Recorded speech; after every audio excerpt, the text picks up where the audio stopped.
જય શ્રી કૃષ્ણ। બધા કેમ છો? બધા મજામાં જ હશો ને? મા માતાજી મેળવી તમને બધાને એકદમ મસ્ત અને ટેસ્ટ રાખે।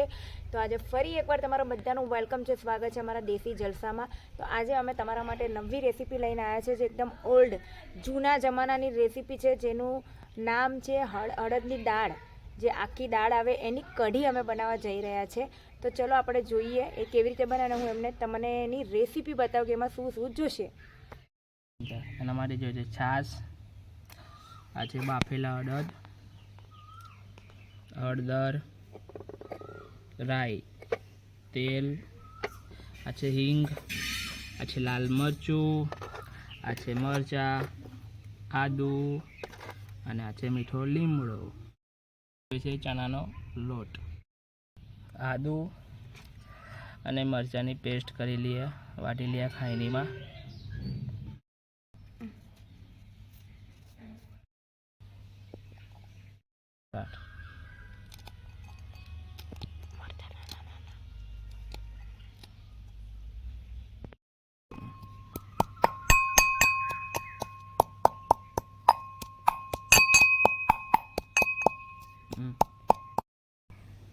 આદુ મરચાં પીસાઈ ગયા છે। હવે આપણે કઢી બનાવવાની તૈયારી કરી દઈએ।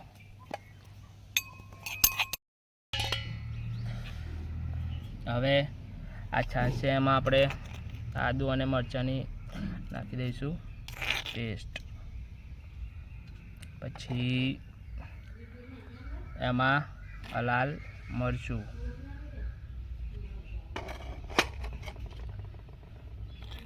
આ છે હળદર, પ્લેટ ઉપર અને આ છે ચણાનો લોટ।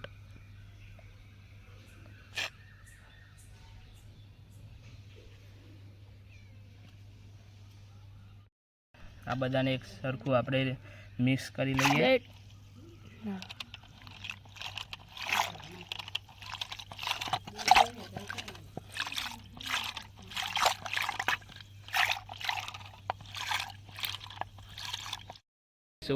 તેલ, તેલ થઈ ગયું છે, તો આપણે એમાં રઈ નાખી દઈએ મિત્રો। તો રઈ આપણી ભમ ફૂટવા માંડી છે। લીમડાના પત્તા બી એમાં આપણે નાખી દઈએ। આપણે જે એના માટે કઢી માટે જે બનાવ્યું છે, આપણે રેડી કરી રાખ્યું છે, એ આપણે નાખી દઈએ।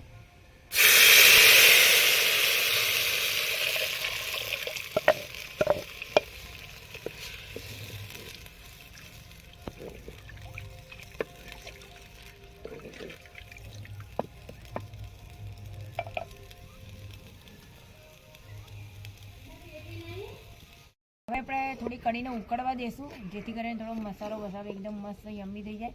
તો ઉકળ્યા પછી આપણે એનામાં નાખીશું આપણે અડદની દાળ જે બાફેલી છે।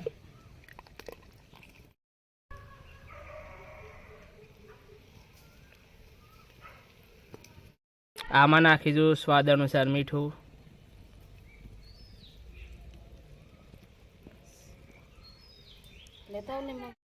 આ કઢીમાં ઉકાળ આવી ગયો છે। હવે આમાં આપણે નાખીશું બાફેલા જે અડદ છે તે।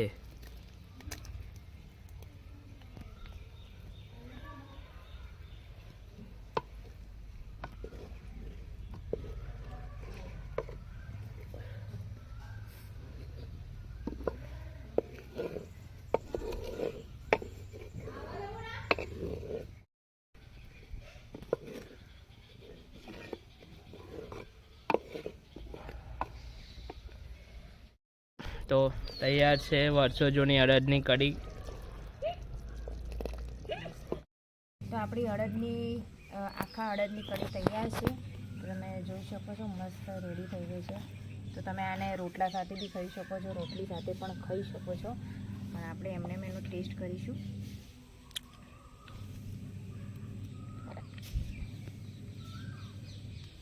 તો બહુ મસ્ત બની છે, એકદમ ટેસ્ટી બની છે। તો તમારે બી જો આ આખા અડદની કઢી બનાવવી હોય તો તમે અમારા દેશી જલસામાં જોઈ શકો છો। રેસીપીથી લઈને બધું શું સામગ્રી જોઈએ એ અમે બતાવી છે। તો કેવી રીતે બનાવવાની એ બધું તો તમે જોઈને આગળથી શેર કરો, જેથી કરીને બીજા બી બને છે। અને આ બહુ ઓલ્ડ જે પહેલાંના લોકો હતા તે બહુ બનાવીને ખાતા હતા। હવે આપણે બી બનાવીને ખાઈશું. તો બના રહો અમારા વિડીયોમાં, અને અમારો વિડીયો ગમે તો લાઈક શેર સબસ્ક્રાઈબ કરો, અને બને એટલું વધુ ને વધુ શેર કરો. અમારા દેશી જલસામાં જલસા કરો.